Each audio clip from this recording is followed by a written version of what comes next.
Hello guys, good morning. Dito pala tayo ngayon. Ang gagawin pala namin ngayon ay mag-aasintada kami. Kaya dito prepare muna si Tito Omar mo.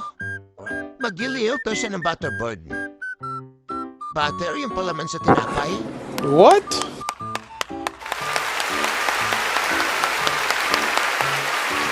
Oy, hindi yan ganon. At sa wakas, dumating na rin ang aming materials.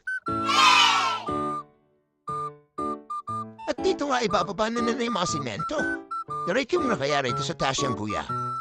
At dito nga nag-iisip kami kung saan namin lalagay yung buhangin. Kasi pag umulan dito, bumabaha. At dito nga tinuro ni Kuya din mo ito sa baba yung hollow blocks. Tinan nila kinamating hollow blocks. Kasi kahit bumaha, okay lang, di naman yun naano rin. Nice. Pag bumaha kasi din sa amin, halos abot hanggang baywang na rin. Kaya sana ma-actionan din yan. Kawawa rin kasi mga taga sa amin, halos di na rin makalabas pag umuulan. Dahil sa baha.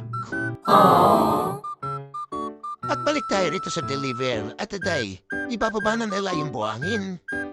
Mabilis ka nila yan, ibaba kasi umaangat pala yan. Ayan o, tignan mo, umaangat siya.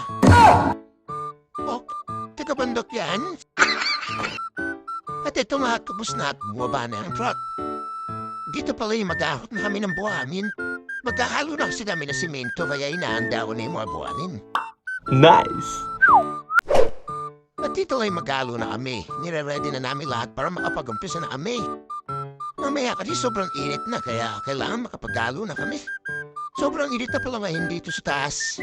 Kaya naman nagparabong na ako. Hindi na kasi kaya yung init. Dati basic lang sa akin itong magalito mo.